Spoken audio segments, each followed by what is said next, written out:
Operation Confidence proudly presents America's Invisible Heroes Talk Radio Show. Tune in weekly on Sundays from 2 p.m. to 3:30 p.m. Pacific Time with your host, Consuelo Mackey. Co-host, Air Force veteran Matt Davidson.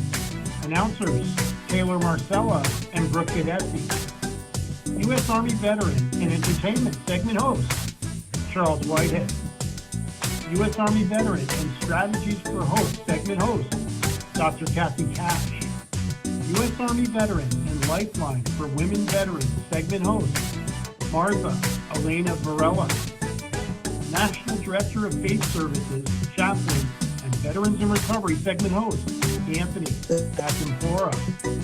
And U.S. Air Force veteran and Incarcerated to Success segment host, Kevin Lewandowski.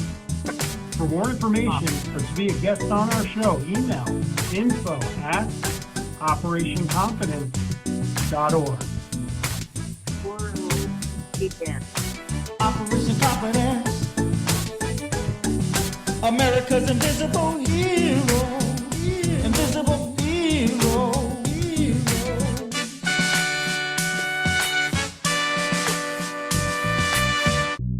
Operation Confidence is a grassroots nonprofit. The organization's mission is to provide stable housing for veterans who have experienced homelessness, as well as providing a wide range of supportive services. To help accomplish our goal, a successful landowner has donated land for the project, a world-renowned architect has offered to design the houses, and construction classes from the local community colleges will take part in building the houses. Your support and donations are needed. To get involved, please visit our website at www.operationconfidence.org or email info@operationconfidence.com. Okay, well, welcome everyone, and thank you for tuning in to America's Invisible Heroes, a show that is dedicated to our veterans and their families. Yes, I'm your host, Consuelo Mackey, Executive Director of a grassroots nonprofit organization called Operation Confidence. No, I'm not a veteran, but my heart goes out to our American heroes, especially those who have a disability and may have experienced homelessness. For those who are new to the show, American Invisible Heroes was established to provide a platform for our veterans to be able to share their experiences, heartfelt stories, resources, and challenges. Now, American Invisible Heroes has now taken on a new format each week. We will highlight one or two of our co-hosts and their speakers. They will also be able to bring on a variety of guest speakers. And our co-host for today is U.S. Army veteran Charles Whitehead. He's a board member and he's over our Try again. And also co-host is U.S. Navy veteran Calvin Poole, who has a segment called Blind Veterans Helping Blind Veterans. Okay, so Charles, take it away with U.S. Navy veteran Calvin Poole, and we'll go from there. All right, but before we get going, if you guys can, if you're not speaking, would you mind muting your windows, please, so we don't get any feedback? Yeah, we got a lot of feedback. And that would be guests and all. If it's possible, please mute yourself while you're not talking, and then unmute when you can. Okay, today's show will highlight our co-host, U.S. Navy Calvin Poole. He's representing the Tennessee Regional Group of the Blinded Veterans of America. U.S. Navy veteran Calvin Poole is the past president of the Tennessee Regional Group of the Blinded Veterans Association, or the BVA. He's currently the secretary and treasurer for the Tennessee Regional Group of the BVA and regional BVA ambassador. He is also the chairman of the BVA for the Golden Age Games. Calvin is a founder and president of the executive board for the Tri-State Adaptive Sports Association, also known as TASA. The purpose of TASA is to help improve the quality of life for persons who are physically or mentally challenged through adaptive sports. TASA currently offers archery, bowling, goal ball, and tandem cycling. TASA can also provide many adventure sports on demand, such as cornhole, bocce, and deep ball, etc. Their purpose is the purpose of blinded veterans is to helping blinded veterans. You can contact them at 901-304-7440. And again, that's 901-304-7440. That's a cell, or you can get in touch with them by tasaweb.org. That's tasaweb.org. T as in Tom, ASA web.org, or BVA.org. That's BVA as in Blinded Veterans Association. Okay, before you go any further, I'd like to acknowledge that we have on today's show is U.S. Army veteran Michaun Harrison. And you're going to take it away from here, Charles, instead of giving her bio, but she's going to be joining U.S. Navy veteran Captain Poole. So they have an amazing show today with amazing guests. Take it away, Charles.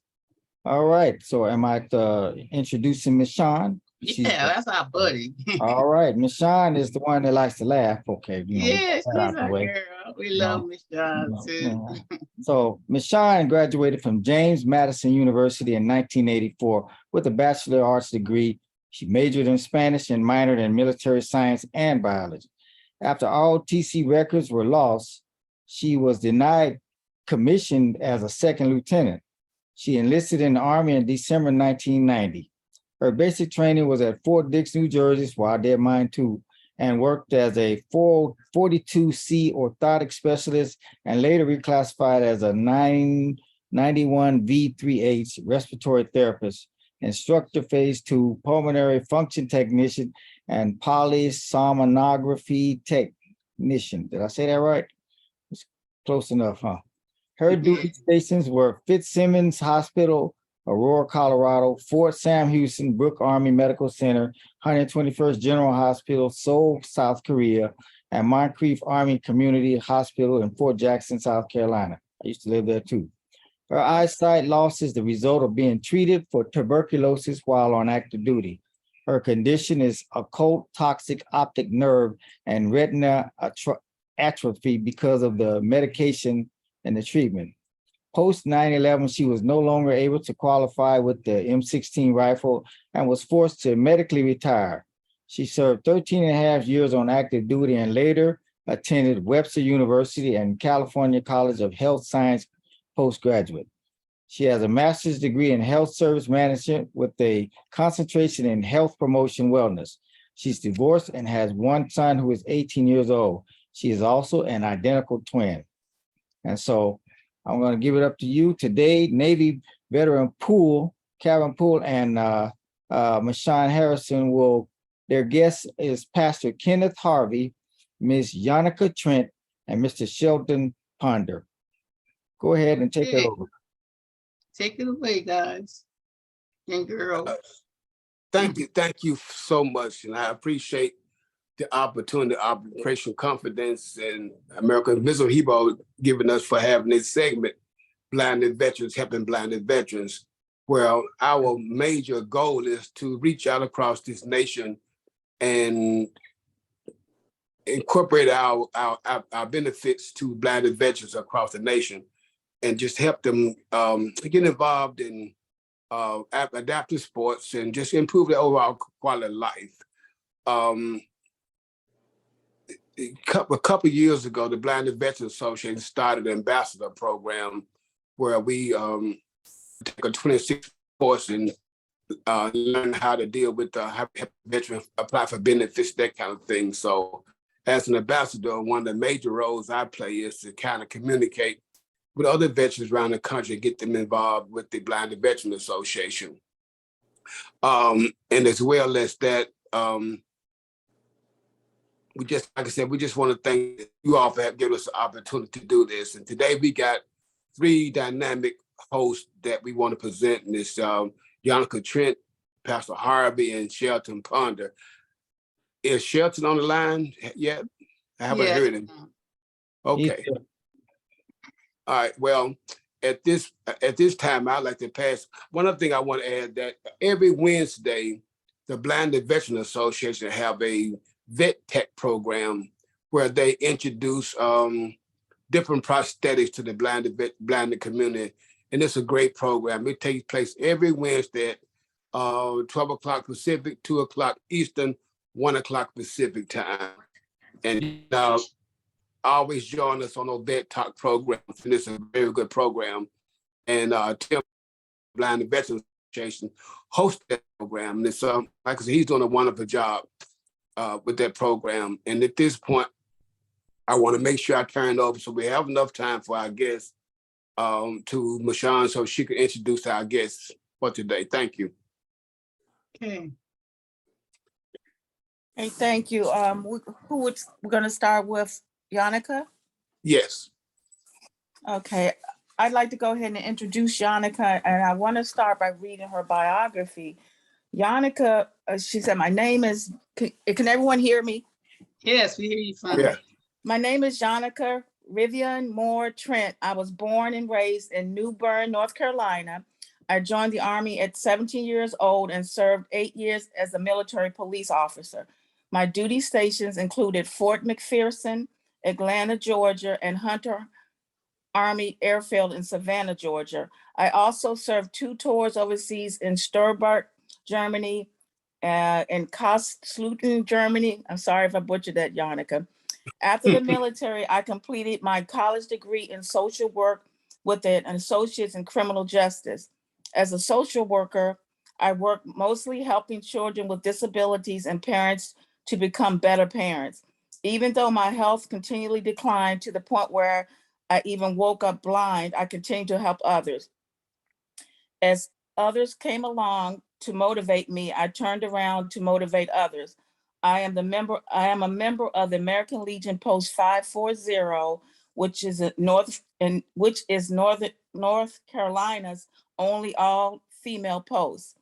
A member of Triangle Women Veterans, vice president of the Carolina Regional Group of the Blinded Veterans Association, and I'm also an ambassador of the Blinded Veterans Association, assigned to Durham, VA. That's in North Carolina, where I volunteer in the eye clinic each week. I enjoy helping others because I remember how important it was for others to have helped me along throughout my life. It means a lot for me to be able to give back to no matter how big or small. There has been times when all I had to offer was a smile and it was enough. I can only thank God. Thank you, Yannicka. The floor is yours. Thanks for joining us. Thank you so much. And thank you for having me. Welcome, Yannicka. I love that name. Thank you so much. And my mother made it up. Okay. And so, believe it or not, I made up my daughter's name. I What do is have a your daughter name? and a son. My daughter's name is Yelena. Yelena. And That's she made up neat. her daughter's name, and her daughter's name is Yamaya. Oh, So, wow. That's yes, so we beautiful. have a tradition of the firstborn is named with Y's. So Okay. my mother's name is Yvonne. My name is Yannicka. My daughter's name is Yelena, and her daughter's name is Yamaya. So Wow. That's Yamaya will have to name her firstborn with a Y. with the Y. Yes, we Yes, started a unique. generational thing. Yes. So we're very, very proud of that. And so we will definitely hope that continues. And so I also have a son, and my children are 30 and 31. Ooh. And yes, yeah, figured I'd get that over with, You look great. Yes, but I enjoyed my military time. I enjoyed all the time spent in the military. And remember when they said I joined the Army at 17? Well, I joined the Army to go to college. And all military people, if this was a big group of military people, they would be busting out laughing right now, because they already know that is one of those ploys by the recruiters that say, the Army will send you to college. But we all know that That's not true. if you go to college in the military, you're going to be working like a dog and going to college, struggling. But I did it. I was like, he said, I'm going to college. I'm going to college. And it is a priority in the military. If you show up and you say, hey, look, I'm a college student and I go to college, they'll be like, oh, well, nobody else is going to college. So yeah, you can do it. You Wow. and struggling going to college, and I did it. And so my daughter is also in the Army. and is she? she's struggling and going to college too. But she Okay. already knew she went to college before she got in the military, and she left college a semester early and said, "This is too slow. I'm going in the military." And I was like, "You might want that degree before you go in." She was like, "No, Mom, I'm not doing this. I'm going in the military now." So she went, and then she's like, "Oh, I need that degree." And so now she's also going to college. So she's married, and she has 2 children. Her husband had 3, so together they have 5 children. So Oh, wow. You have a big group. exactly, I have 5 grandchildren there. You know, as young Okay. as I am. That's right, girlfriend. All right now. All right now. Exactly, exactly. So it's great. So they are, so they're nice. It's just nice having that comforting family and everything. But as I grew up and in the military, I was military police, which means, I went to a lot of situations, went through a lot of situations and saw a lot of situations. One thing I learned in the military was that the police only show up to disperse the situation. How can we quickly get this thing solved and get out of there? But you never find out what happened the last time you were there or what happened to these people. So I ride in the ambulance with this suicide victim here and don't know whether they lived or died or whatever. I just was in the ambulance getting all the information for this report. And so whatever happened to, what happened to Leandra? Don't know. So I decided that, well, you know what I do when I get out? I decided I want to help these people to recover. I want to walk them through that, to get them to a better place. So that's why I got my degree in social work. Okay. My degree in social work, I was actually, all those years that I was in college, I was going out and basically volunteering. Because I didn't know what field I wanted to go in. So, and I didn't want to wait until my internship to, go out. So I ended up doing a lot of work with children and families and finding out that, hey, nobody ever taught us how to parent. Nobody ever gave us a guide. So, yeah, we winged it on our own. There was nothing written on those diapers. Trust me, I No. checked. There was nothing written on those diapers. No. So, And as they became teenagers and young men and women, still nothing written on them. So I was always the one that was coming into those communities with, hey, there is a program for this, there's a program for that. Can we get the men together and the men do this program for the young boys? While the women normally have something for the girls, even if it's Girl Scouts or whatever. Right. But Boy Scouts isn't really cut out for everybody. And that's not what we want. We really want some mentorship for these boys. We really want some other stuff. Let's continue to teach them how to shoot marbles. Let's continue to Barbara Jacks things, and stuff like that, and jump rope and things like that. But I was always that one coming into the community saying, hey, let's do this. And so I worked for a lot of nonprofits. Okay. So I was always the one finding these nonprofits. It's like, hey, let's get this together and let's do that.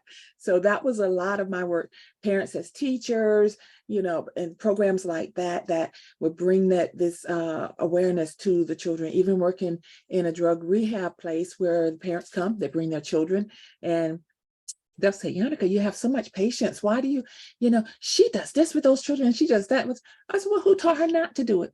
Why do you think that she would know not to touch the chicken and then go pick up her crying baby? Who taught her not to do that? Well, everybody knows that. No, you know it because your grandmama told you not to do it. But she does not know that. That is not common sense. Nobody knows that.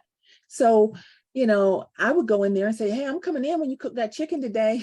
And when she cooked that chicken, she was cooking the chicken and touching everything around there. I decided I'm not touching anything in this house. I was crossing my arms like, you know what? Go ahead and put that chicken in the oven. I'll be back in an hour and we're going to wash this place top to bottom. And then as we're washing the place top to bottom, I talked to her about what is on that chicken and why every time she touched that chicken, she should have some dial soap in that kitchen and washing her hands. And now that is the reason why the baby has a rash under her arms everywhere where she put her hands, because they couldn't figure out, the doctor couldn't figure out, no one could figure out why the baby had a rash.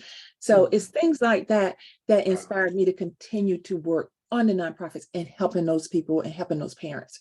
Wow. And yes, so that's what I continue to do. And even though my health got bad, whatever, I was still giving back. I was still helping because it meant a lot to me. It meant a lot to those parents. And so, even when I lost my vision, when you lose your vision, I never even realized I was going to lose my vision, and I didn't know anyone blind. So when I lost my vision, you can't get up out of that corner in that dark by yourself. Somebody had to help me up. So when I got my help up, and then I got that phone call, it's like, Yannicka, you want to go skiing? No. I didn't ski when I wasn't blind. Now, how can a blind person go skiing? But it was the BVA calling me saying, go skiing. And I'm sitting there tripping like, well, sure you do. It was Lonnie Bedwell that called me saying, you want to go skiing? I was like, and he said, well, let me tell you about it. And he started telling me, I was like, well, that sounds good. Well, that sounds really good. Well, that sounds good. And so I said, well, yeah, okay, I'll go. Right. And I went skiing and I was hooked. And you're sitting around and you're talking to all these blind people, and they're talking about other things that they had done. And I'm out there skiing. I was skiing. I learned how to ski. Huh, girl? You go, girl. I was skiing. I'm an athlete. So I'm looking at, wow, so I can still be an athlete. I can do adaptive skiing. And so I was so proud of myself. So when they called again, I was like, yeah, I'll go. I'll try it. I realized that I can do some of the same things that I did before I lost my vision than what I could do afterwards. So it also taught me that I didn't actually lose my vision. I still have vision, right? Okay, so I lost my sight. I lost my eyesight, okay? So now I decided to look at other people and say, hey, you want to go? You want to go do this? Let's do that. It also impacted everything around my house. Hey, can I still do this? I went skiing. I mean, I can do this. I can do that. I could do other things around my house. So I started trying to figure out ways of doing the same things I used to do at home, that I used to do. There's got to be adaptive ways. Figure that out. So now I teach other people how to do all those things as well. And I became an ambassador with the BVA, and and now I get to teach other people and talk to other people about all those things as well. Same thing with at the eye clinic. They're saying, wow, you're just amazing. You don't seem like you're blind. Because I don't walk around like this. I says, we don't do that anymore. Why? Because my eyes aren't glazed over and grayed out. No, because we don't allow them to do all those surgeries and those trial things on our eyes and lose our pigmentation anymore. So you look like you're looking right at us. Yeah, they taught us that. Look at the voice. Yeah, but I can't see you, but I'm glad you think so. So a lot of things I'm teaching them how we feel, how we think. Don't ask us to keep seeing things when you looked in our chart and you saw that we can't see, So when we tell you, no, I can't see that E, then don't put us a book in front of us and say, can you see this? You saw in the chart that we're total. We can't see anything. Don't keep asking us to see stuff.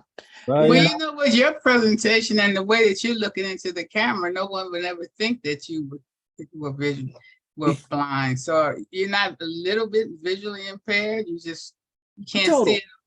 I'm total. Isn't that amazing? But the thing is I have this big Mac computer in front of me. I don't even know where the camera is. I'm looking right here in front of me. So I have no idea. You look straight ahead and you see it, Exactly. So. I just look straight ahead and I'm just talking to this screen here. Whatever, huh? I know that my son said I'm centered right here. Right. It is. I don't move the chair. So that's what I do. Girlfriend, you're so inspirational. My goodness. Thank you. So you volunteer. Well, who do you volunteer for or with?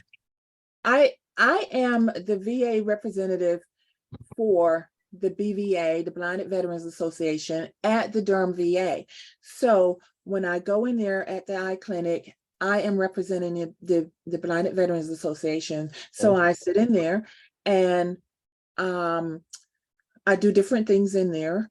Sometimes it's just stamping envelopes, but what ends up happening is all the ladies in there, sometimes it's the technicians or whatever, they're coming over to me and they're asking me, this person has this, or this has happened, or what happens when this. So they're asking me all these questions about how to deal with the patients. And or telling me a situation that happened with a patient and what should they have done, or did they do the right things, or what should they say, or when I say this, is it wrong? I was like, no, we laugh at each other. We laugh at each other saying these things all the time. If you just say, I saw you such and such and such a time. I see you saw me, and knowing that person is blind. No, Right. we saw you, we acknowledged you, yes, because we see with our hands, with our ears, with touch, we see That's you right. with our other senses, and we do consider it as seeing. That's amazing. Tell us about your visit to the Capitol Hill. Oh gosh, Capitol Hill was so amazing. So how long ago was that? That was in March of this year. Okay, that was recent, huh? It was amazing. So they asked me, to actually, Michaun called them, says, hey, they need a female to go to Capitol Hill because one of the females had knee surgery and wasn't able to go, but they still need an out representation there. And I says, okay, which day is it? I'll go. And she says, you'll go? I said, yeah, I'll go. Why not? Look, y'all know I'm sitting home doing nothing, right? So I'll go. And so I went. She said, they're not going to pay for anything. I said, I don't care. So I packed everything up and I went, and I am so glad that I did, because what was the occasion again? Well, okay, so every year, veterans organizations go to Capitol Hill so that we can talk to them about veterans. Right. Our particular veterans and what our particular veterans need. So we went as the Blinded Veterans Association to talk to them about what blinded veterans need from the country, from the VA, from, whatever other government organizations is out there. So we went up there to talk to the House of Representatives, the senators, and Congress. So we let them know that we are here, and these are some things and some changes that we need. Yeah,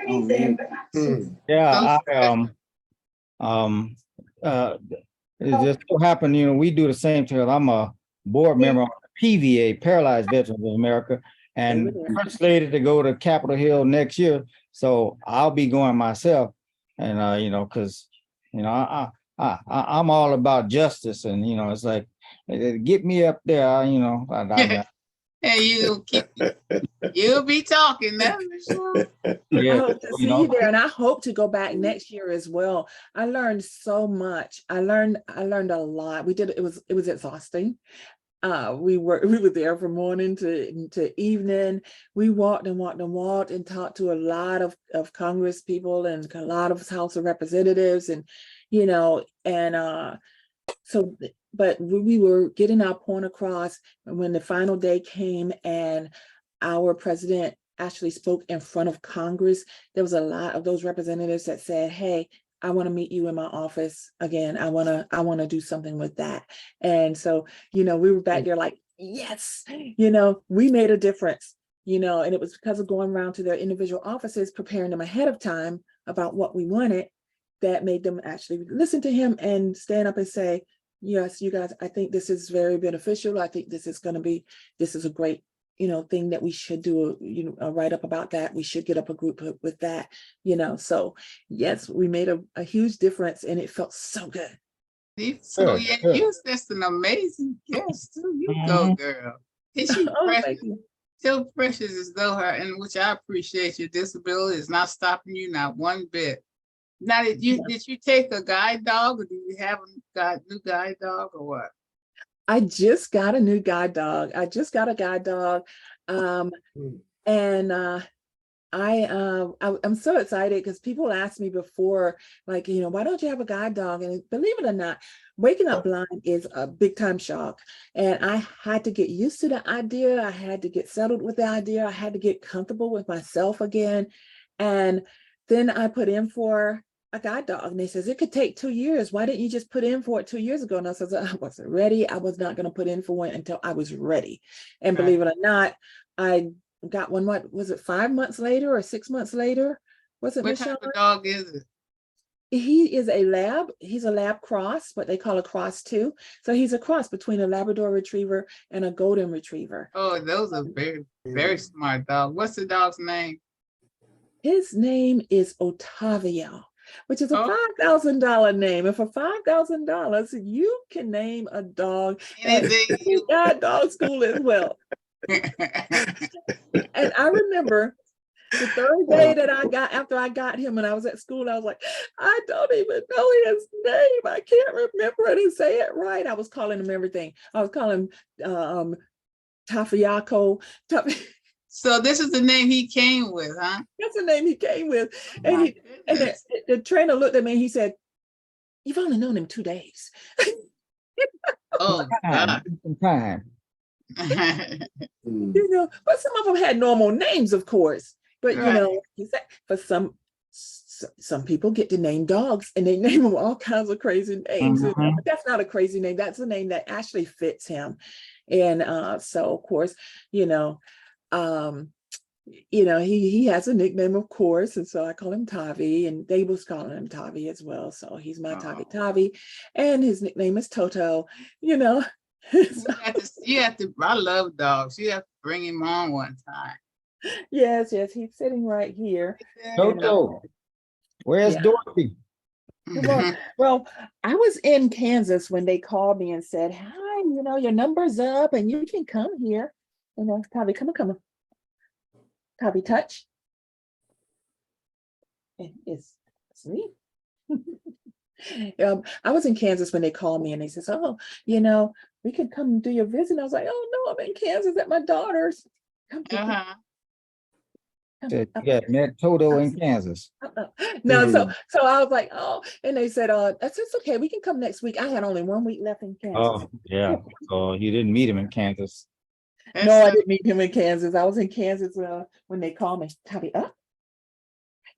I'll be like, I'm sorry, I ain't got time for this. Right here. I know he was asleep. He's like, I was asleep. Right Like, yeah, you call me in regular hours. I'm on all the time right now. I was sleeping. So why are you trying to call me and mess with me right now? That's so funny. Oh, he's a big one. Say hi, Toto. Oh, he's a cute one. You are. Look at the people. Can you see them? Not me. Oh, Not he's me. giving you sugar. Look at that. Oh, Not me, them. Can you see very them? precious. Look at So Michaun. congratulations on Michaun. Toto. I'm gonna call him his Look right here. nickname. Toto, all right. I got a human over here that's a dog too. Yeah, you got some human dogs. Mhm. Hey, he walks around and Okay, stuff I'm on going his for my- hind legs. I'm going back for my nap. Oh, how cute. Toto is like, yeah, We got another guest on that's been patiently waiting, but you've been such a pleasure, girlfriend. You got to come back now. Don't make this your last visit. And we Okay, I thank definitely won't. Calvin and Masah for inviting you. Just so fun. That's what makes it so wonderful. You're not sad, No, and you're inspirational to everyone, thank you. Thank That you. is so great. Thank you so much. Yeah, So, thank you for coming, Yannicka. Thank you so much. Thank right. you all for having me. Yeah. It was a pleasure.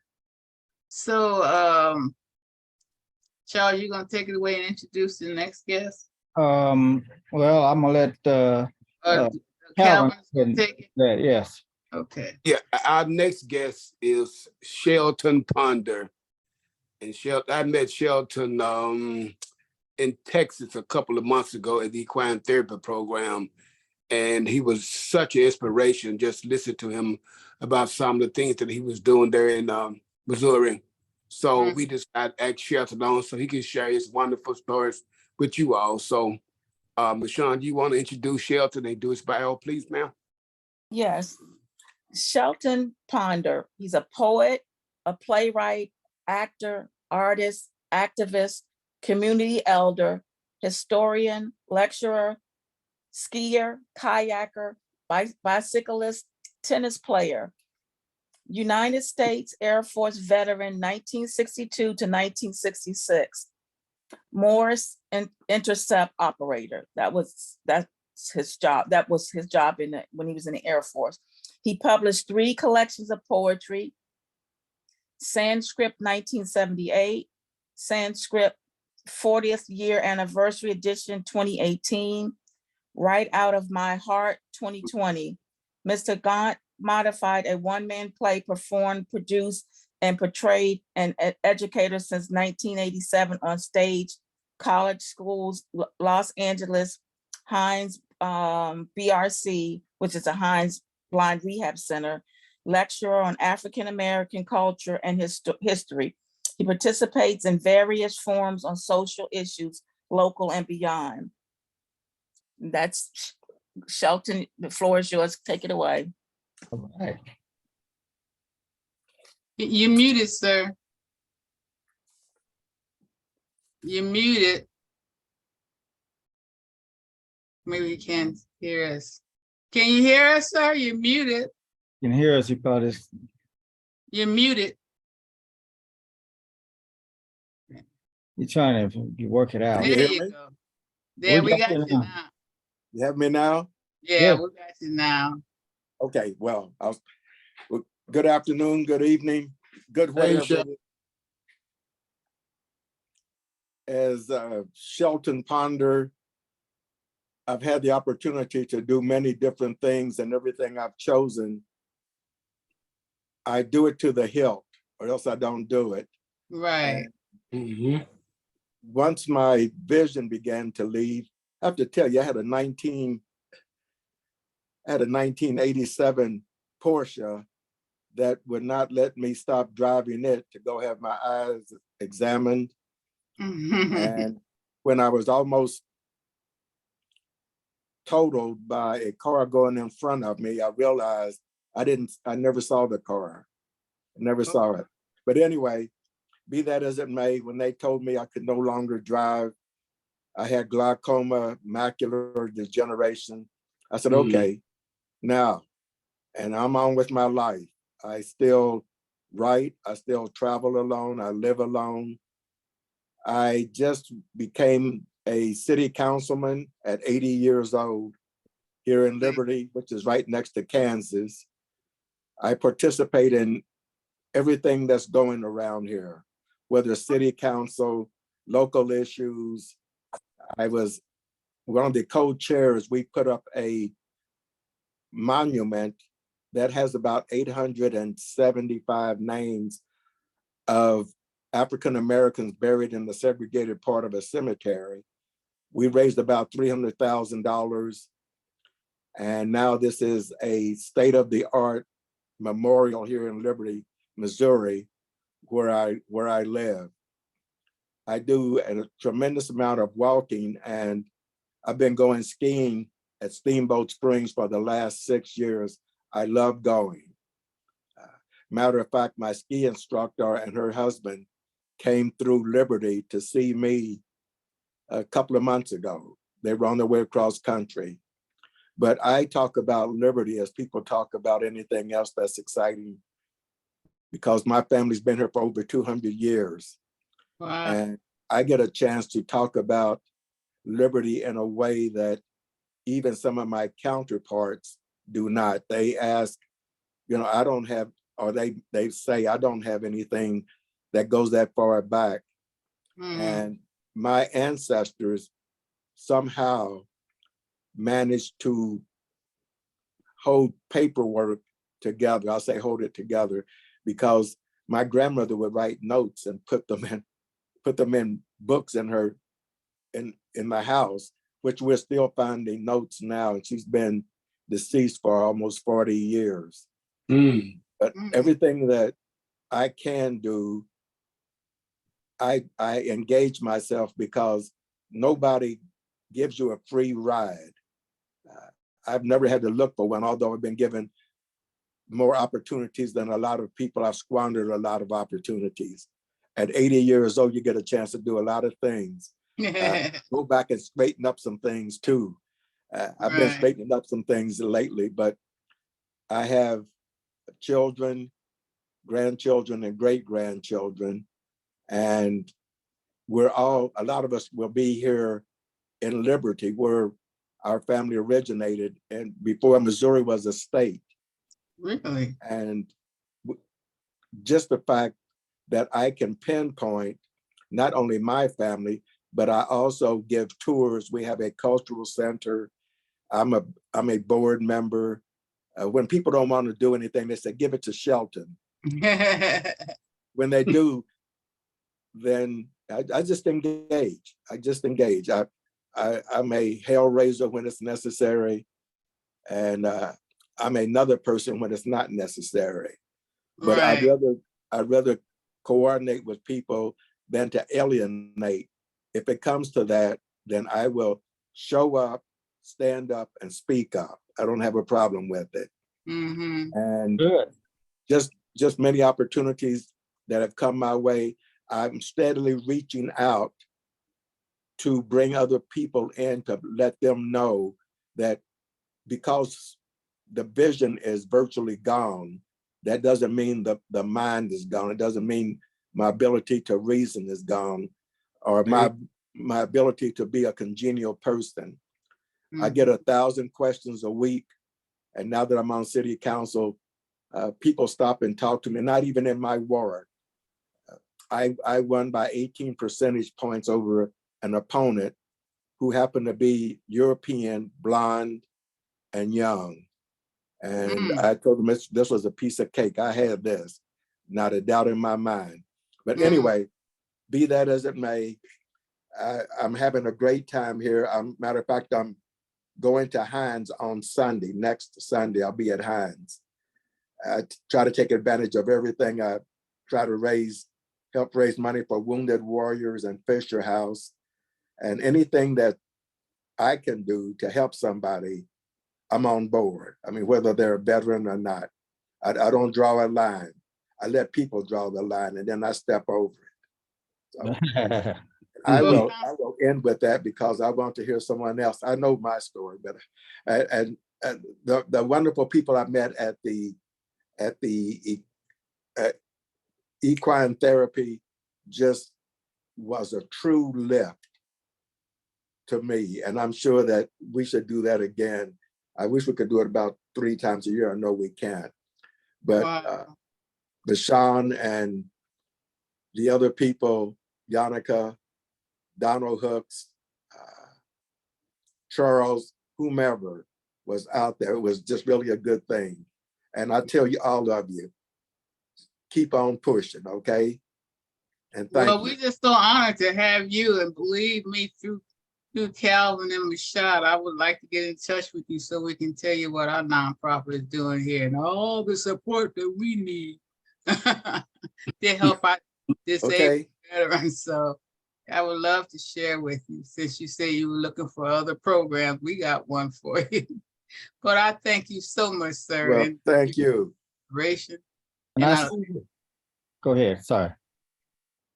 And there was another question or so we wanted to ask you, though. Yeah, I see you guys are all, Yannicka, and Michaun, all you guys have been in there, participated with the Texas Tech Equestria program in June. How was that, for all of you guys? Everybody, how was that, real quick? To me, it was marvelous. Oh, it was outstanding. I love that program. That was my 2nd year there, and it was outstanding. I love it. The horses are amazing. They're like, I think they're like little puppy dogs. I never knew that. So getting close up with them and just seeing them, how they react to things and learning how to approach them and things like that. It was just amazing. And this time, Michaun, didn't we get to do something different this time, Michaun? We got to do the massaging them and stretching them out. Yeah. So tell them about that one, Michaun. Yeah, we were able to they showed us how to take and stretch their legs and some of it for therapy. to help them and to massage them in certain areas and to relax them, because many of the horses that are there are a lot older, and yeah, a lot of injuries and stuff like that. And so, and to be able to keep them mobile and to ride, because they don't run them anything anymore. But it was neat to see how, just like we've been down and stretch our quads or our legs and stuff, they showed us how to do that. And it was just so neat because the horse, you would stretch him, and then it actually told us when it felt fine, because then he would put his leg down, like, okay, that's good, and he would do the other one. It's just so neat how they just in tune with us. And it just is such a big to see. They're just gentle the giants, and to be able to get out there and meet everyone with their different disabilities and with our different disabilities, because those horses can't tell us what they've gone through. So many of them have so many different things. So it was just neat to see how in tune, and they were just there for us. They was like, they tolerate everything we did for them or did to them. Michelle, where did that take place? Where? It's in Texas Equestrian Therapy Center in Lubbock, Texas. Okay. And how often does that Calvin take place? And this was our second year that we attended the program, but we also got that we found out one of the horses that we met year before last had passed away, the big Parisian. He stood about 6 feet 3 inches tall, and somehow he got sick and passed away. It was kind of sad. The one I seen you on riding on? No, we didn't ride him. They would let us ride her. So her name was, I think Amy, wasn't it, Michaun? Amy? Ruby. Ruby. It wasn't she the one that bit me? Yeah, the one that you put your finger in her mouth. Yeah. Yes. You put your finger in there. She was licking my hand and everything. And she was licking. And then when she had really, I didn't realize it either, when she had my hand actually in her mouth, she looked at me, I looked at her, she stopped and looked at me. I was like, oh, like that. And she just like, yeah, you look like this is not right. And so she just pulled away, and I was just like, oh yeah, but that is my hand. And and she just like opened her mouth then and like I'm looking like, oh, do I have nubs? I was like, she pulled back with your hand still in her mouth? Yeah, but she didn't clamp down or bite or anything. I was like, oh, she didn't do anything to me. She was quite gentle, yeah. Here's a question. Had you been eating some Kentucky Fried Chicken or something because she thought it was finger licking good, or what I mean? I was giving her apple wedges. Oh yeah, you were giving her, she's like, oh, okay, So well, that's good. Did you guys get any videos on that, Michelle? Come back and share. Yeah, I have some videos and pictures of all of us. Did they? Yes. Oh, good. You do have? Yeah, Charles should have some, yeah. Okay, Charles, show us some pictures. I have the pictures, and now are you going to show those, Michaun, or what? Tell me what, because you have on the show, Charles? I have two. Let me see here. I have two. I sent you everything. Hold on a second here. Let's see here. And there's a video as well. I got, yeah. Let me find my. Okay, let's see here. Here's let me pull this up. Boom. Okay, let me share. I'm gonna pull them up first and then I'll show them. Okay, let's see where we at now. Let's go to here. Share. Let's show this one first. Okay. Pastor Harvey, so. Charles, you'll tell us.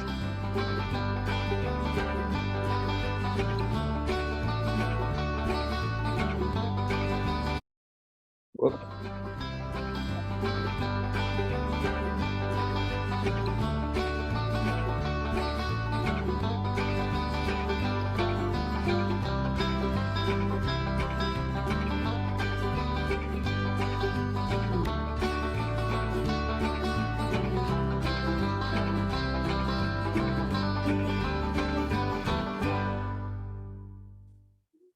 Oh, that was beautiful. Now, where'd that take place? Was that Pastor Harvey? Yes, that was Pastor Harvey, who hasn't spoken yet, but he can tell you more about those pictures that can. I'm gonna show you, here's Yannicka now. Yeah.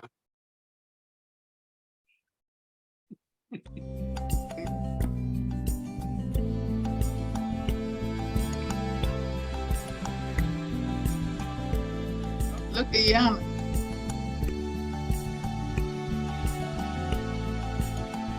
Uh-oh.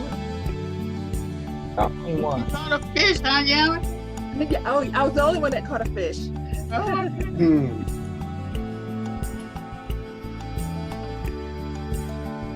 that's so cool. You know what I like? Everybody has fun. Yes. And the gentleman with the dog next to you standing up. And then I'm going to show you That would this. probably be me with the dog, right? Right, and there's a Caucasian gentleman standing next to you. Yes, There- that was the American Legion, and what we did was that was us putting flags on the graves. Oh, isn't that wonderful? Now Mhm. here's a group picture with everyone. That's This equine is from the therapy. this is the group that we were out there with at the Equestrian Center. Mhm. That's all that everybody who attended this last event. Yeah. Uh-huh. You in this picture, Michelle? You should be here. Yes, think I'm that down you in there the somewhere. middle. I'm next to Yannicka, I think up front. Me and Yannicka's up front. Yeah, right there. I see Yeah. you now. And Okay. Calvin should Mhm. be there. Where's Calvin? Because I know, oh, there, I see him. I see him.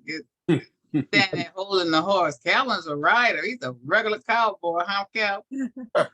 Well, I don't know about that, but I do like to ride. Yeah. Yeah, see. I got to join you guys. I love riding too. Honey ain't gonna do nothing. She over here I talking. love riding. I've been riding horses a long time. I don't know what you talking about. I mean, me and my sons, when they were young, we would literally galloping so fast where they make your ears wiggle. You know how you going in the ears is flapping. Mhm. We had a lot of fun back in the day. So All I right. would now. love to be involved in that again. Especially they're gentle too. Any more Mhm. Yeah. pictures? That's it, what I have. And then for the American Legion, you know, we also do Reefs Across America. We do the parades and things like that, but we help female veterans and help them to find their way. A lot of them, when they're coming right out of the military, they don't know where to go and what to do. Yeah. So we, you know, yes, we do a lot of helping them, and you know, and especially if they're homeless, we feed the homeless on New Year's Day. We do a lot of things like that. Keep So you real busy, huh? I do. I stay busy. I'm hyperactive. Mhm. Okay. All right now. That's good. That's wonderful though, because we've had several female veterans on the show, and some of the trauma that they've gone through is just not even heard of, you know? So, Exactly. And that's the thing. So I'm gonna let you know that yes, 9 out of 10 females that come out of the military have experienced trauma.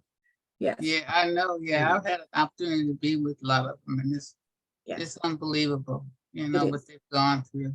And Michelle, you and Calvin, we'd love for you to come on, and of course with you, Yannicka, and invite some of the female veterans on if they're willing to come on. We Most love to definitely. hear their story as well. Okay. Most definitely. Okay, All right. so we're moving right along here. And our next guest is, last but not least, is Chaplain Harvey. He's a chaplain for the Blinded Veterans Association, among many other things and talents that he does involved in. And Michaun, you want to do his bio right quick? Sure. Blinded Veteran Association. Can you guys hear me? Okay. National Chaplain Kenneth Harvey is a retired United States Army First Sergeant with nearly 28 years of service as a topographic mapping expert. He was dropped to the rank of Sergeant Major ahead of his peers and worked in the position until a tragic accident resulted in a traumatic brain injury. Chaplain Harvey was one of the first soldiers to receive care for the TBI, which is traumatic brain injury trauma, at Walter Reed Army Hospital. His faith and strength allowed him to successfully culminate his career at Fort Bragg, North Carolina. Chaplain Harvey is working to establish Walk with the Baptist Church Ministries. This church is online without walls and will be available to people from all walks of life. In addition, Chaplain Harvey was elected to serve as the post commander for American Legion Varina Post 233. He is already making history by assigning significant positions of responsibility to the blinded veterans who happen to be fellow BVA members. Chaplain Harvey supports youth and senior groups, but spends extra time as a mentor for troubled youth. He's also a published author and poet. He remains active in training service dogs, engaging in adaptive sports, and assists fellow veterans as a certified whole health peer specialist on how to navigate the VA healthcare system. Military awards are too many to name, but include the Legion of Merit for exceptional military service. He holds an associate's degree, bachelor's degree, and is working on a degree in Christian counseling and divinity. He is a member of the National Association of Christian Ministries, consisting of non-denominational fellowship of professional Christian ministers. He is also a member of the American Association of Christian Counseling, the AACC. Chaplain Harvey is married to Dr. Vanita Harvey, who is also an active BVA member. Welcome, Chaplain Harvey. Welcome, sir. Thank you. I don't even know where to start, to be honest with you. I'll just say this. We open up this meeting, and if I sound a little hoarse, it's because I am. But to go behind these two champions of service makes me feel like I need to start over. Oh, you know you don't. And I'll just say this, that anytime we hold a group session like this, the Lord is always with us. That's right. And when he is, I just have to give a little prayer here. Dear Father, Oh, please do. Firm believers in that. understand who we are, understand our brokenness, understand why we are broken. And brokenness is healing. It heals us in such a way that we do. And when we think we can't see, we can see. Those with no vision, low vision, and vision of all sorts are empowered to be here today. And those who couldn't, they'll come along. They're here this whisper. This meeting will resonate throughout the corridors of the internet. And I ask the Lord to continue to push us forward and give powerful statements. In Jesus' name, amen. Amen. That's beautiful. Now, let me just say this. As a chaplain, we have to be versatile. We have to understand the different belief systems out there. And from the perspective of using the word Jesus, it offends some backgrounds. I'm going to say that, and I want to clear that up here in case there's someone that may have a problem with it. And so let me just share this with you. My wife is on the line, and a very good friend of ours, Bonnie Griffin. My wife is Dr. Harvey. She likes to go by V. And when I heard, if I'm pronouncing the name right, Mrs. Michaun Trent, she talked about the power of engagement. And then when I heard Shelton Ponder, he too talked about the power of engagement and what drives him. And what drives us, and I'm saying us, Yes, sir. is that we have a certain amount of brokenness that we go through. And with that brokenness, it allows us to feed off of others who may have difficulties just coming along, just finding their way, understand why things have happened. You lose your sight, you have your sight. You lose something else, you gain something else. Those senses that are lost engage us and empower us to be stronger down the way. So if I go back to where I started my career as a young PFC in basic training, jump from basic training into the active forces of serving, which means I didn't go to any type of training school while on active duty. I went with what I had from high school. So why do I say that? It's important for us to understand that maybe some of us here will never see college. And maybe some of us will never see what direction we're going in. But Right. the Lord has us. He builds us up and he shows us the way. And then all we have to do is hear that whisper. Now, Mr. John talks about my skill set. I have plenty of it. A lot of it comes from my mother, father, my brothers and sisters, my stepson, my daughters, my 4 grandkids. And that takes you back into the lineage of my family life and how I grew up poor, had nothing. So if you want to be better, you have to seek to have something. And that something is always the power of the Lord. And when that is embraced, you'll see and understand, what you have to do by the simple examples of what took place here today. Now, I wrote a few things down, and we talked about American Legion, Capitol Hill, the only women's post. And I want to talk to you, Ms. Trenton, about that, because as the commander of Post 233 here in Verona, and my wife being the adjutant, and I have her interject something here, but I need more female legionnaires. I need to know why you're the only post out there with an exuberant number of legionnaire women. And to tell you the truth, it's overdue. A lot of things overdue. We go back to the Women's Memorial and talk about celebrating a time in which it all started in 1948, when Truman signed the bill and said, hey, let's move forward and give women the right to serve. Then 50 years later, let's give them a right to fight on the battlefield alongside men.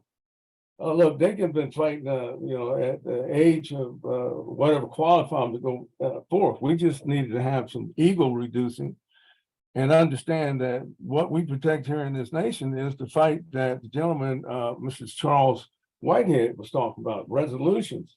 He wants to go up to Capitol Hill and make some changes. Don't let you folks know I was listening to you, listening to you clear. And he's right. But are you battle ready?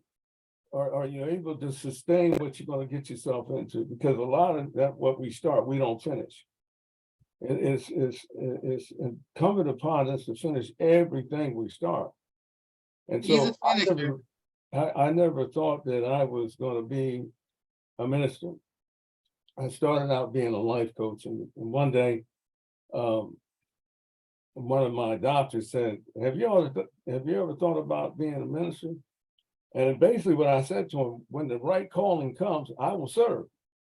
And that came through a lot of brokenness. It came through finding this wonderful lady that's on the other end of this digital process, Dr. B. Harvey. And we got to hear from her too. She's over there quiet. I'm going to ask her to interject here. Oh, please.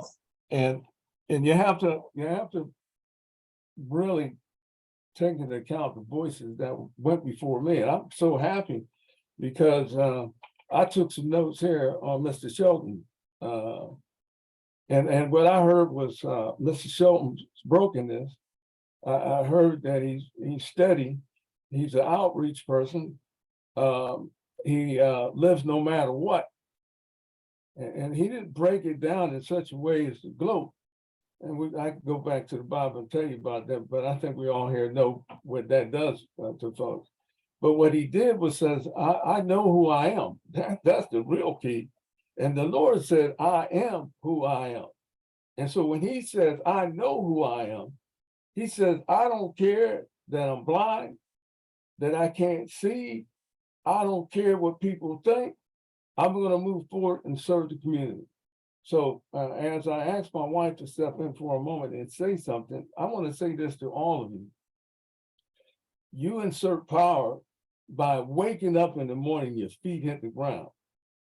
And the first thing you should do is tell the Lord, thank you. The second thing is get to the bathroom, and even if you can't see, there's a mirror somewhere near you.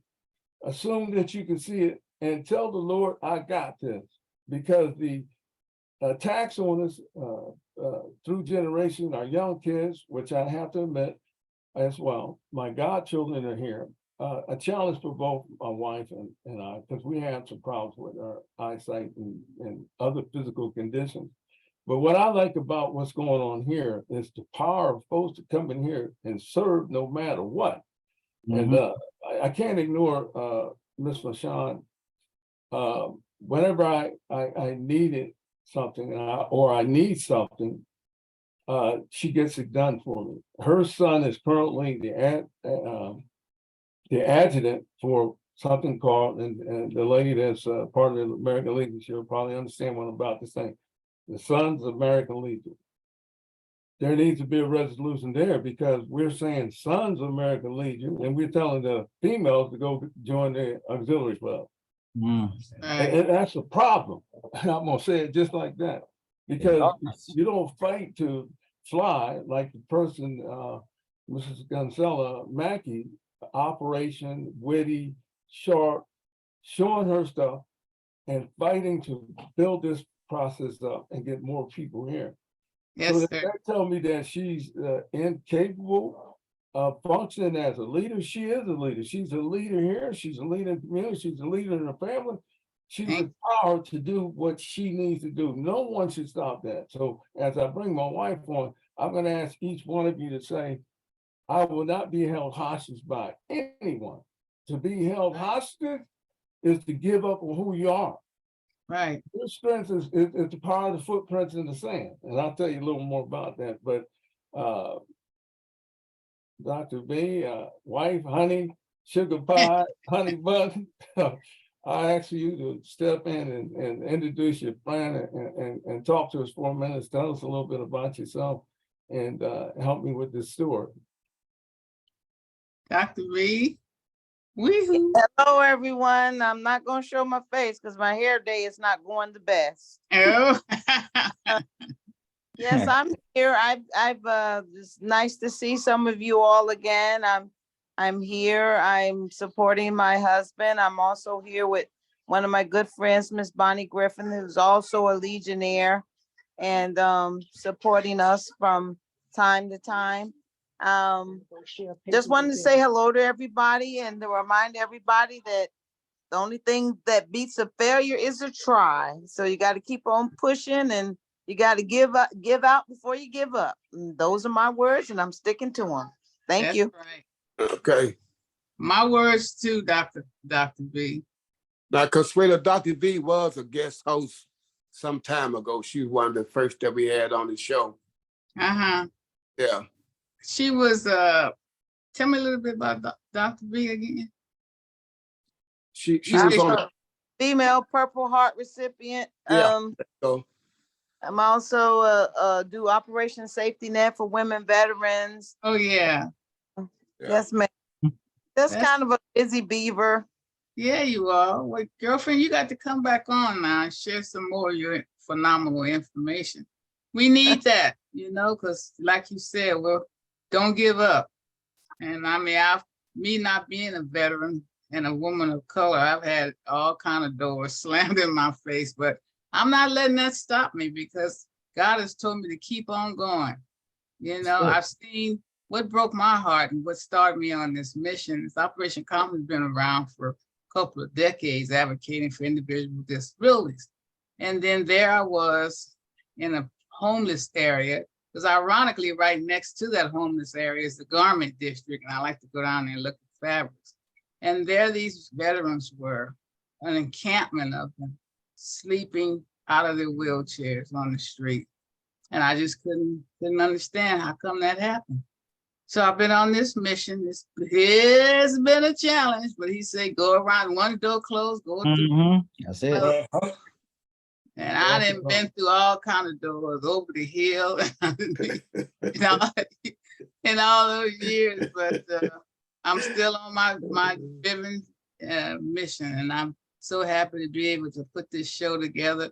We didn't know what we was doing, just say, let's do it. Do it, Calvin and Michaun and Charles, and a few others. Let's put the word out there. So here we are, And ironically, if you stay on before the show closes, we've got quite a few people to look at us too, we kind of got a large audience out there. So it's God is good, you know. And I need everybody's help, please. So we got to help each other. And I really appreciate you being on the show today. I can't thank you enough. God is good. And I've learned so much, you know, as far as being visually and how you get to do some amazing things visually impaired. I mean, there go Michaun jumping out of airplanes. I see her. What the heck? And she's just flying in the wind with the birds. Yeah, it is. Went up there. It was wonderful. And here we got Mr. Ponder, he's a city councilman, and then we have Reverend Harvey. I mean, this is just amazing. And then we ain't gonna forget Miss Tant with the little dog, and she was so funny. He said, I'm just talking out, the screen is in front of me, but I can't see a thing. And she looks so pleasant, you know. So I'm excited. Thank you so much. So, and then Calvin, that's my homie. You my homie, Calvin. How come we're not showing you today, by the way? You busy doing other things behind the scenes? I'm sorry, what did you say? Why do you see your handsome face today? My camera not on? No. Oh, well, I guess I forgot to turn it on. I've got this new stand that I got from Blind Rehab. You know, sometimes when we're on, you tell me my phone is jumping around. Yeah, so yeah. I've got a new stand that I got. I guess I thought I turned my video on, but I'm sorry that I didn't. So me too. Turn it on now. We're still live. Let me see. So I'm glad I brought that to your attention. Yeah, anything else you got, Dr. Harvey? You know, I know you were, it was something. Yeah, well, Did it come on? I'll shorten it up. Yes, I'd just like to remind everybody that's veterans on the line here that we have until August 9th, if we have any dealings with the PACT Act, if we want to get back paid for the till 2022, we have until August 9th to go ahead and file what's called an intent to file so that we can get credit for a couple years back. And if you don't know what an intent to file is, get in touch with Calvin or Michaun. They can get in touch with me. I'm getting my VSO training to be recertified, but I've been doing claims for the better part of 10 years. And we definitely want our servicemen to get everything that is due to them. If you know what the PACT Act is, then they probably don't qualify. But in case you don't know, it's best to put in intent to file and then worry about whether you qualify later, is what I say. Charles, don't you need that help? What did it tell us what PACT that is? Not to worry about what the acronym stand for, but what the PACT Act does is for any been exposed to a toxin of any kind, whether it's a class 3 fuel product or the burn pits over in the Middle East or any of those type toxins, then you're entitled to a special screening by the Veterans Affairs. And within that screening, then you can receive benefits. Some of the biggest issues that they found from people that have been exposed to toxins are respiratory issues, conditions such as sinusitis and rhinitis, also skin conditions to deal with dermatitis, and then depending on what parts of the globe that you deploy to, whether it's with Southwest Asia or other parts are known, like some parts, like say, for example, in Afghanistan and Iraq, there's a list of about 20 conditions where if you develop any type of cancer, for example, then you've given that benefit. And then in different parts of the country and globe, different countries, there's a list of other ailments. But if you Google va.gov and you put in PACT Act, P-A-C-T, Act, just like acting ACT, it's just so self-explanatory. It also tells you how to do a PACT Act claim, how to go about getting a PACT Act physical. And we got 2 days before our brethren can get all of the back paid benefits. Now, this is not to say that you still can't file your PACT Act claim, But if you don't file it by the 9th, you won't be entitled to the backdated benefits. And I just want to keep beating that drum because I've been doing a couple of different of those over these last 72 hours. And that's why I'm fried right now. Understand that. And understand also with the PACT Act, you may not be aware that you were exposed to these things. Some of them are at U.S. Bases and posts that you were at. So they're not necessarily doing combat or where you were overseas. Some of them are, you were just at that base during these these certain years. So not just because you were in combat. So it's worth looking into. It wasn't always because you was at war. Right. Yeah. Right. Good point, Donica, because now not just Camp Lejeune has toxins in the water. Now we're finding that a lot of the military installations where people were working and living on are having issues with water and exposure to different toxins. So if you're not sure about it, we like to advocate for people to go ahead and put that intent to file in. It takes about 2 minutes to do an intent to file. And then that's where you're safer than sorrier. That's right. Okay, well, let me close with this thought here, and then I'll move on and folks can jump in and do their thing. I looked at the notes, and one of the notes that came my way was about what I think I can do for the BVA. The BVA, Blind and Veterans Association, and with me on board as the new chaplain, we have a diverse program. And so that diversity requires that we serve all who need service. And we have to do it in such a way, one, as not to offend, two, collaborate and bring folks together. I have a gentleman who is with the American Legion, Mr. Marshall, on board as a chaplain for the American Legion. You have chaplains down in the community. So my biggest goal right now is to bring that collaboration together. So as we come together, my wife's returned, some of the folks here return, we should be bringing those community folks here. We should actually ask folks from different walks to visit those services that can help get the word out. This is a prime opportunity. Now, I put the word out, it got out that I wanted folks to be on board, some of my leadership team, some of my religious groups, different religions. The service of chaplain is that of your service, what your needs are, what the community needs are, and getting all the chaplains to come together and take on a challenge that there's different belief systems out there. And we have to understand folks can believe what they want, but we have to understand how to get out of the way. And sometimes we just have to listen to what our channels are, and we turn it to, and we own that channel, and we give folks an opportunity to be a strong believer in what it is they believe is going on in their life, and that creator, that person they believe sets the tone for that system. So as the new chaplain, I'm looking at collaboration, I'm looking at participation, and some of the things that I heard the other speakers talk about. When you talk about a poet tells a story in many different ways.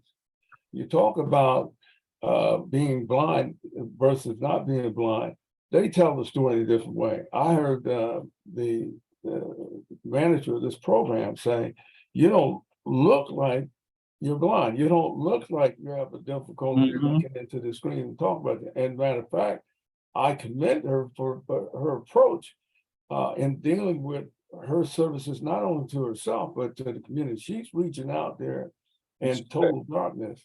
And I just want to clear something up. And this is just my belief. The light is your darkness, and darkness is your light. And you're supposed to be resting and sleep. And so when we wake up in the morning, turn the TV on, the radio, and start talking to family, wow, we got all kinds of devilment going on out there. And we're trying to figure out where it's coming from. Well, turn the TV on, go outside, listen to the gunshots before you go to bed. Listen to what your kids are saying. Listen to all the political posturing that's going on.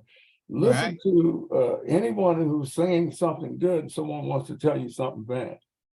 And so I'm gonna go back and this is Elizabeth, I believe is Elizabeth Holmes, which is more likely, if I got this right, she'll be the vice president for the BBA.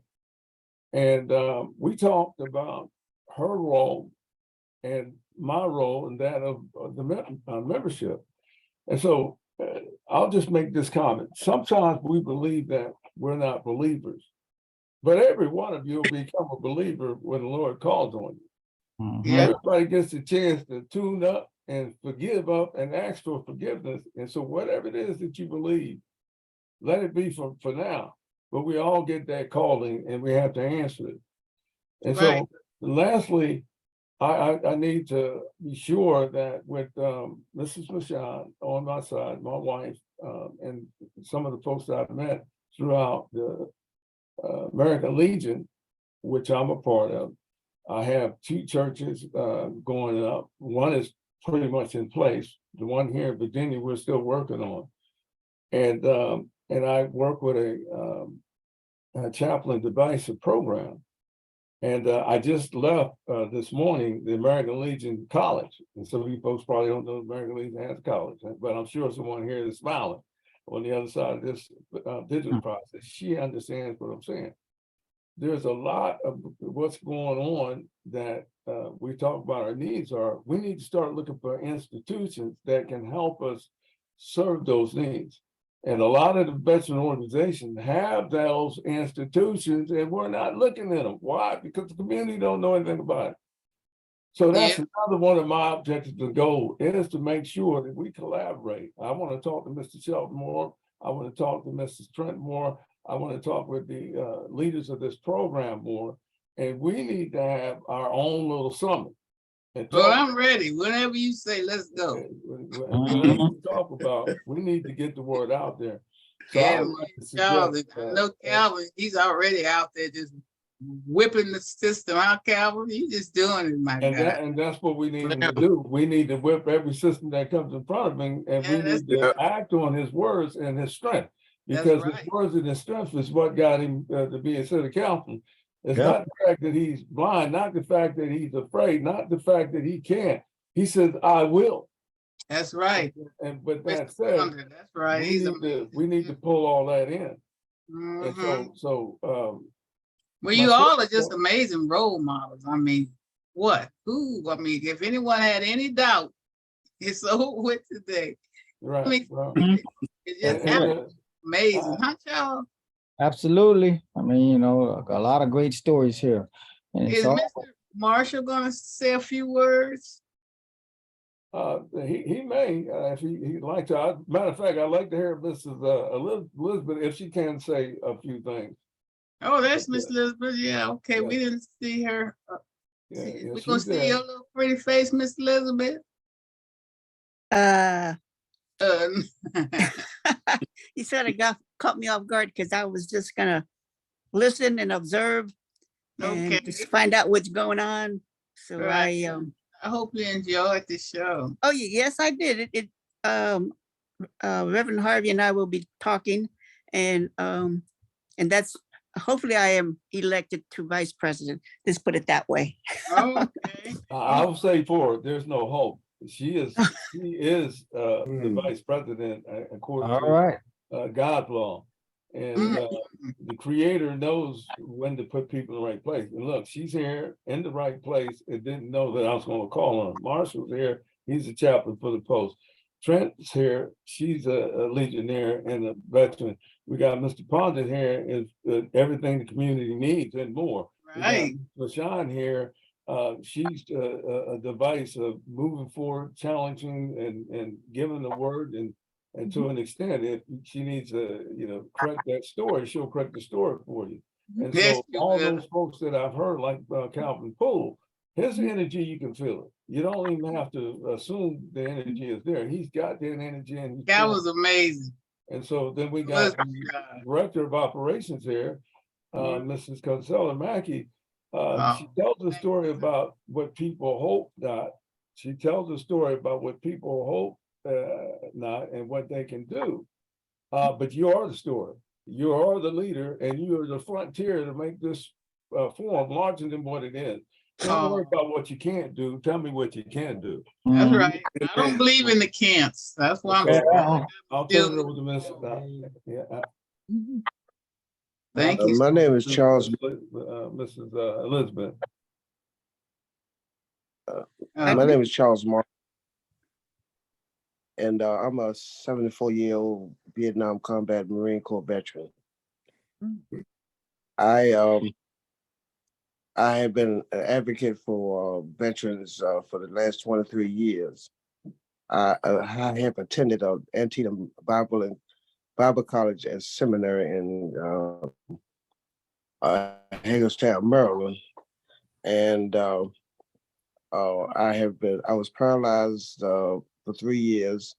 I was in the VA hospital for 16 years, where I started my walk by faith. Right. All right. And not by sight.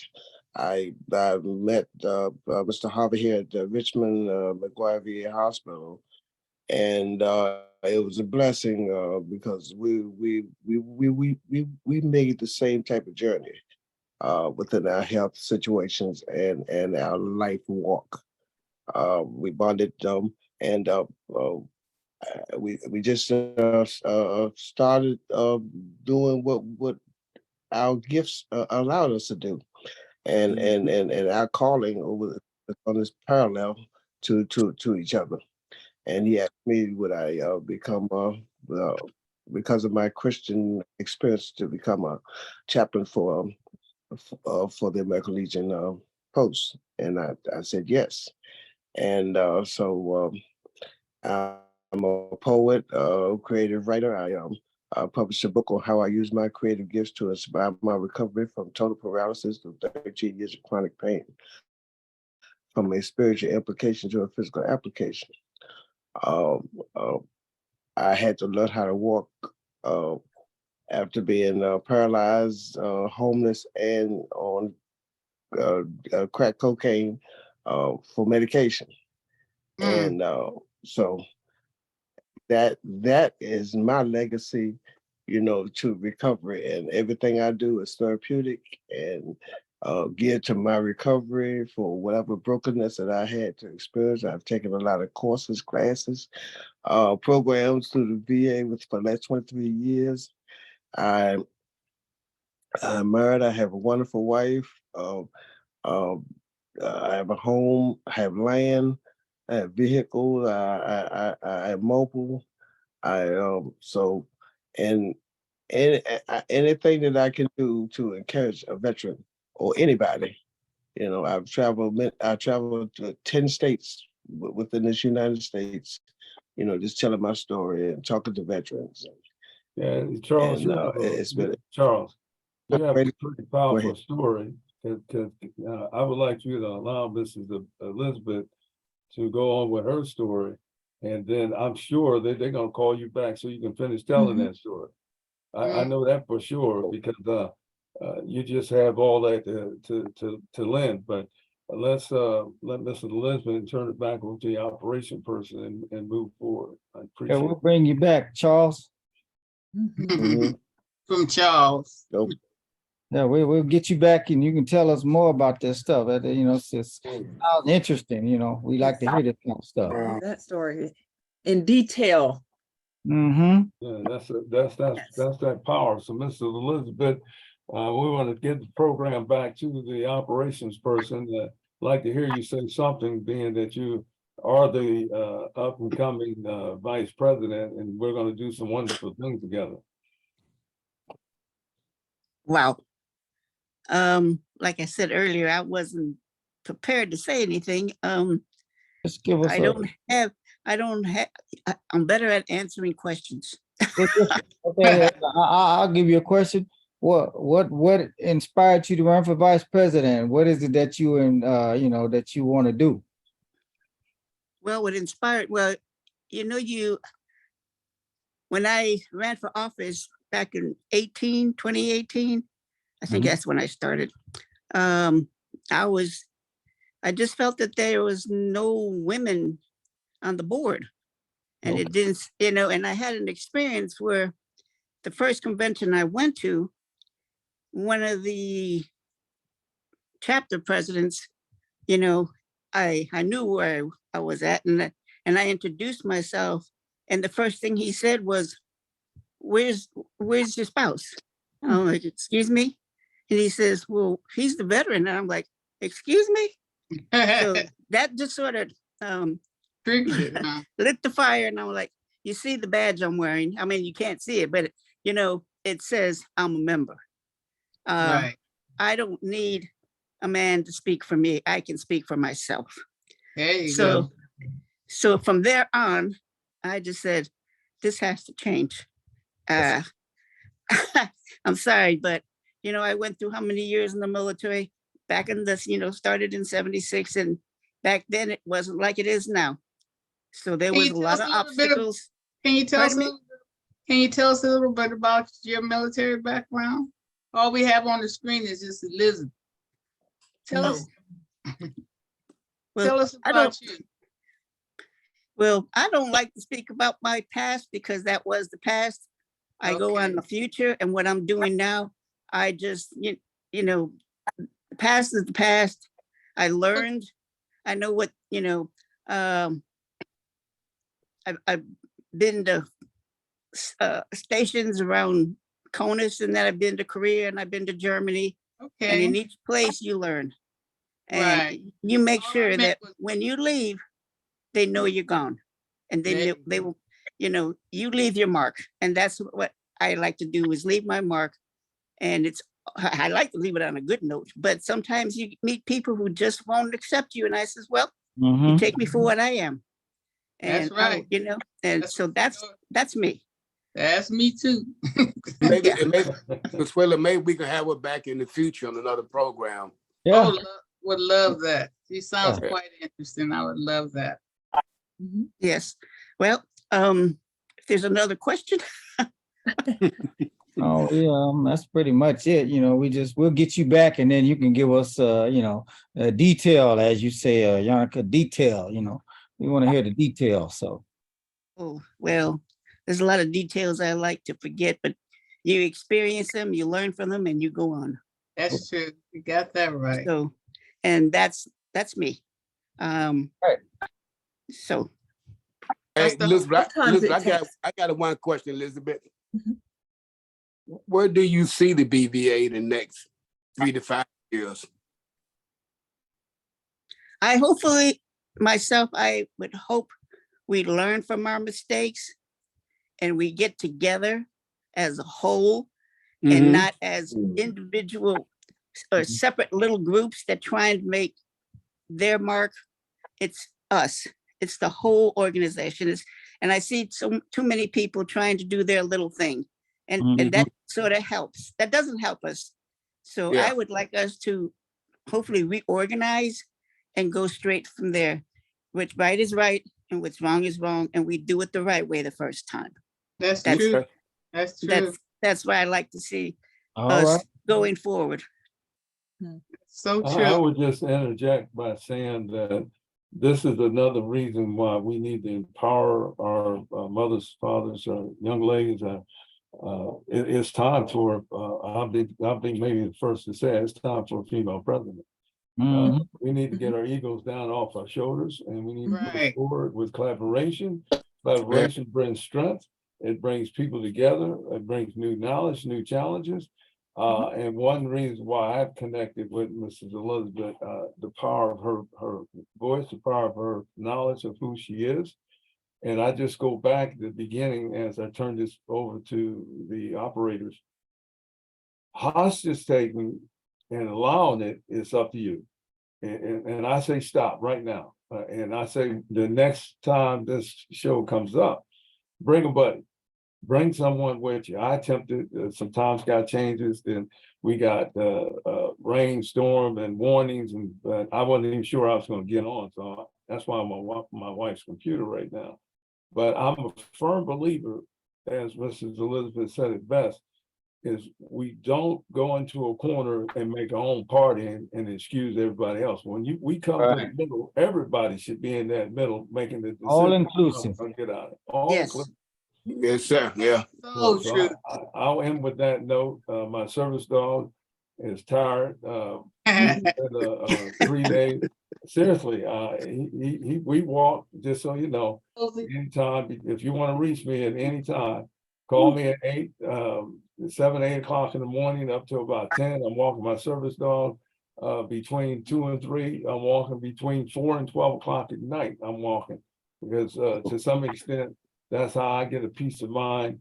And I spent the last 3 days in the American Legion College, and he was everywhere with me, doing everything we needed to do, and got his walk in. If I go there now and get him to pull him down here, I probably have to drag him. He's just tired. I'm tired. But the world is served by folks like you. There's my baby. Yeah. This is Cozy. Oh, You got a rabbit. Is that a rabbit or a dog? That's my big dog. That's why I told you I got bad eyesight. That's a good excuse. Look like a rabbit, Michaun. Doesn't look like a rabbit. Mom was Cozy. No, It's not a rabbit. Bugs Bunny. Cozy, okay, we'll take Cozy. Aw. You know what? I got to send you all pictures too. We have to have. Yeah. I'll let Michaun fill me in later. She's white and Tell fuzzy. me What kind of dog exactly. is it? He's a Maltese. A big one. Yeah, that's a great dog. He walks around on his hind legs. Don't let him know. He's like a human on 4 legs. He wants something. He'll start walking around the house on his hind legs. Oh, nice. But thank you for inviting me, and thank the 2 other super guest speakers for It's their been work. great. And please stay in contact. I did put my contact information in there. I don't know that you can obtain that, but I'm sure Mr. Michaun will make sure you get my information. And Yes. let's collaborate. Let's collaborate. Oh, I'm so ready, sir. You have no idea. I'll tell you the story. Calvin know the story. It threw me off the cliff a few times, but I climbed right back up again. Absolutely, yeah. I'm on a mission. God got me on the mission, especially by me being a woman of color and not a veteran. You know, it's been a challenge, but I ain't gonna stop. But man, You're a You're a veteran. veteran. You're a veteran of your own nation. Well, I mean, don't talk about what not I meant. being a veteran. Talk about all those things you've accomplished. Yeah. Everything that you Oh, man, accomplished. it's been some makes wonderful you a veteran. accomplishments now. I'm not knocking it. I'm just trying to tell you, we're on a mission here, Yeah. you know, and we Yes, want to ma'am. get our veterans and houses out here and get them off the street and Yes, ma'am. services for them. And Charles, he's been with me. We've had a lot. It's been hard for us to raise any funds, though. Everything I'm doing it out of my own pocket. But he said it'll come too one day. I'm not. Well, it's all coming, we had the pandemic brought a lot of new challenges for everybody. So That's true. So we, it's coming. Yeah. Well, I haven't given up.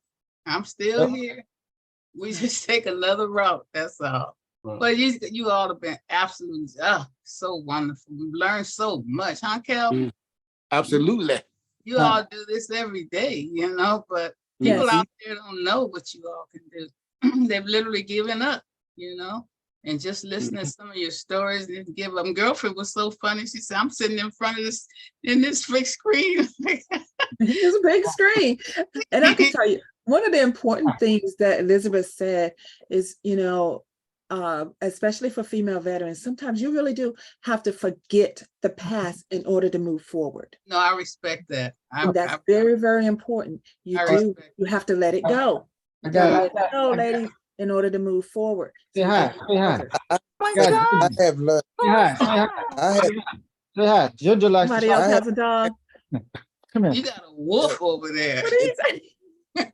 Yeah, she Go ahead, Charles. talk on the phone. Come here. Come here, Ginger. Say hi. Come on. Say hi. Come on. What does he have, Yeah. Michaun? What does he have? Continue going on, sweetheart. Go ahead. I'm sorry. Yeah, go ahead, Charles. Oh no, I'm done. I gotta get ready to get out here in a minute. But yeah, this has been great. We continue. I didn't mean to cut you off. I was done. Okay. I was done. Okay. Well, then, Well, you got to come back too, girlfriend. I mean, everybody got to come back. Okay. And consider a segment through Calvin. Michaun, Well, she's one of our homies though. She's totally involved. We're so proud of Michaun too. She's doing some amazing things. Michaun is my mentor. Show us the She's video been when my you come mentor. out. She has been wonderful. She's amazing. She's my mentor, and I'm telling you, without her, I don't know where I would be. Michaun, we got to end with the video of you jumping off the plane, girl. Yes, let's do that. Please do. Where's the video? You know she done signed me up for it. I gotta go jump out next month. Did you get it, Charles? no. You didn't? Can you send it to, or can you share it? Let me see if I have it. Okay, hold on. Charles Marshall, you had something you While want we waiting, Calvin, tell us how to get in touch with the BVA, for our listeners. How if they want to, we might have somebody listening who may need to be part of your group. So That's right. Yeah, you can. I just want to. You can look at the website, Blinded Veteran Association, B as in Bravo, V as in Victory, as in Apple.org. That's our website. Can you repeat that? Some people may not have had a pen. Oh, B as in Bravo, Victory Alpha.org. Blinded Veteran Association. Is there a phone number? Again? I don't know. It's on the website. I don't have the phone number in front of me, but right. Also you can contact me at the Tri-State Adaptive Sports Association at 901-304-7440. And I do work with a lot of blinded veterans, getting them involved in adaptive sports and recreational activities. Can you repeat the number? 901-304-7440, Tri-State Adaptive Sports Association. Got it. Okay. All right. That's great. Did you find it, Michaun? Where is she? No, I'm gonna have to pull it up later because I can't find where I sent. I know I sent it to you, but I can't find it on because I'm on my iPad because my computer's broken. We'll catch it the next time. We're gonna start off with you.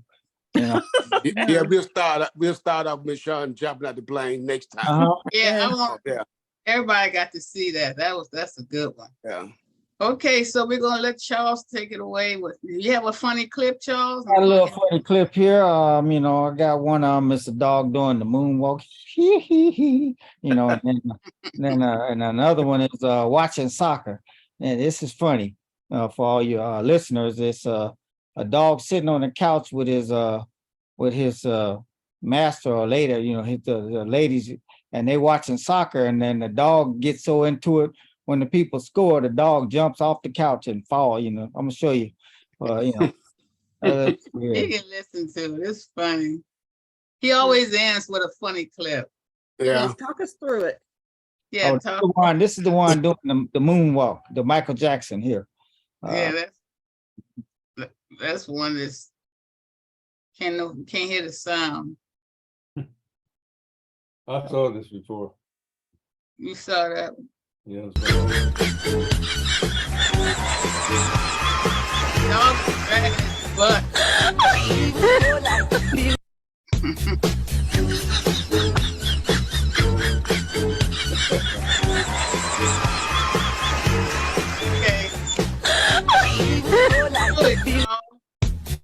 All right. That was funny. You supposed to talk him through it. Everybody's king. Well, it's okay. He was doing the moonwalk, I suppose, so that's good. That's right. Yeah, he's doing the moonwalk with everybody else. Okay, let's wind it up, Charles. Next week we're gonna show the others. Yes.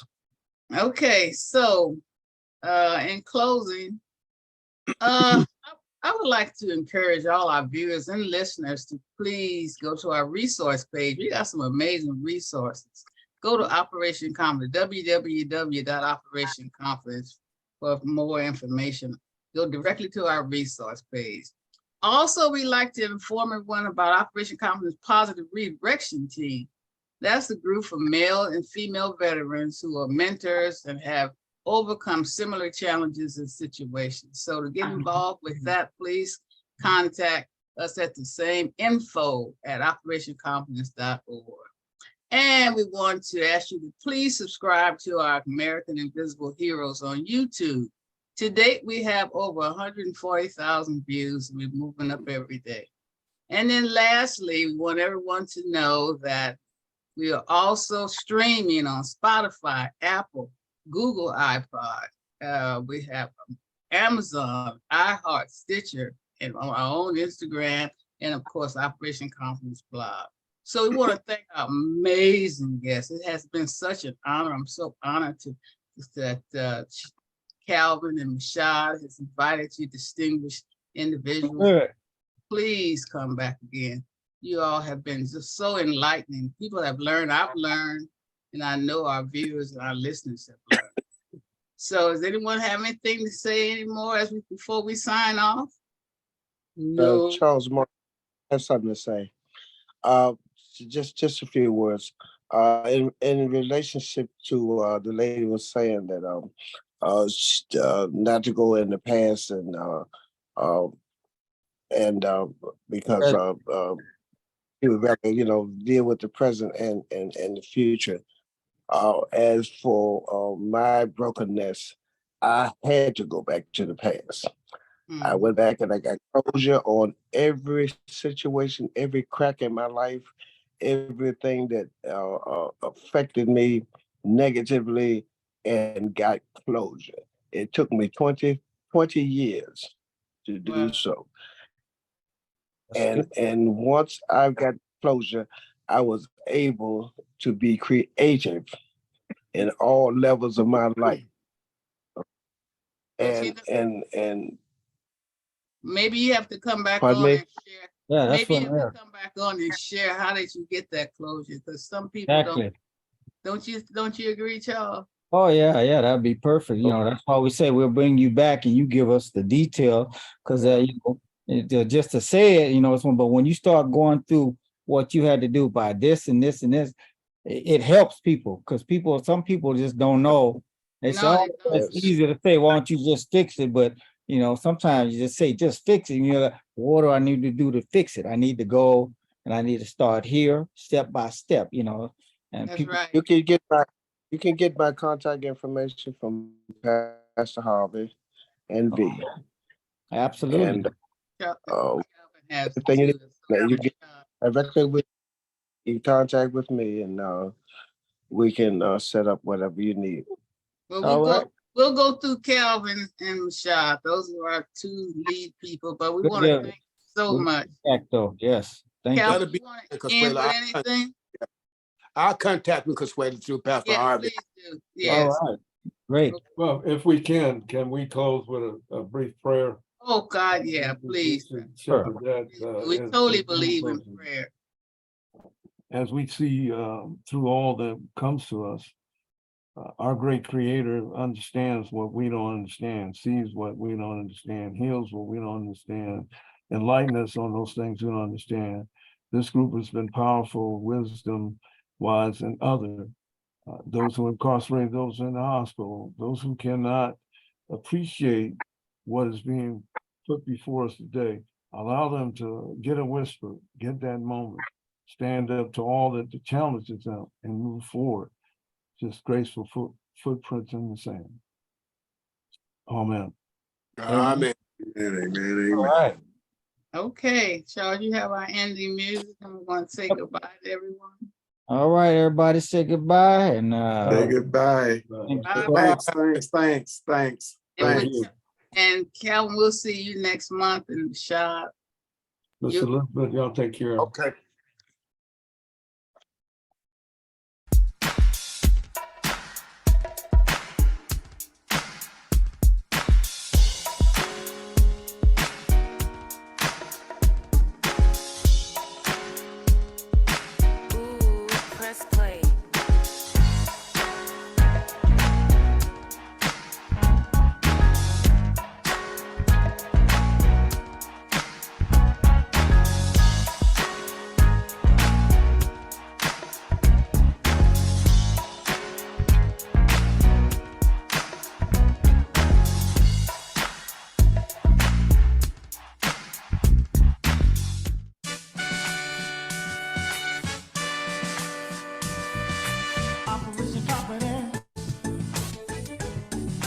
America's invisible hero, invisible hero,